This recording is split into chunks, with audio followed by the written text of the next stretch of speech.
evening, everyone. Was not the dance performance just amazing? The grace, the energy, and the expression all came together beautifully to captivate our hearts. Absolutely, Annie. The dancers truly brought the stage alive with their passion and dedication. And now to complement that beautiful visual expression, we are about to embark on a different yet equally enchanting journey. That's right, Soronil. We are about to experience the magic of words with the recitation of a powerful Bengali poem. This poem holds a special place in Bengali literature, and we are sure it will touch your hearts just as deeply. So let's sit back and let the rhythm of the Bengali verses speak to us. And now, without further delay, we present you the recitation of Manush by Kazi Nazrul Islam. নমস্কার। বিদ্রোহী কবি কাজী নজরুল ইসলাম রচিত মানুষ। গাহি সাম্যের গান। মানুষের চেয়ে বড় কিছু নাই, নহে কিছু মহিয়ান।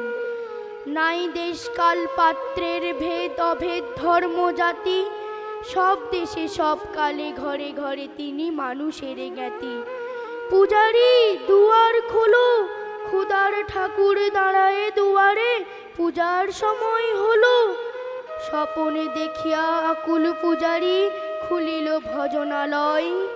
দেবতার বরে আজ রাজা টাজা হয়ে যাবে নিশ্চয়। জীর্ণ বস্ত্র শীর্ণ গাত্র ক্ষুধাই কণ্ঠক্ষীণ, ডাকিল পান্থ দ্বার খোলো বাবা, খাইনি কো 7 দিন। সহসা বন্ধ হলো মন্দির, ফুকারি ফিরিয়া চলে। তিমিরি রাত্রি পথ জুড়ে তার ক্ষুধার মানিক জলে। ফুকারি ফুকারি কয়, ওই মন্দির পূজারীর হায়, দেবতা তোমার নয়। মসজিদে কাল শিরিনিয়া ছিল, অঢেল গোস্ত রুটি। বাঁচিয়া গিয়াছে মোল্লা সাহেব হেসে তাই কুটি কুটি। এমন সময় এলো মুসাফির, গায়ে হাজারির চিন।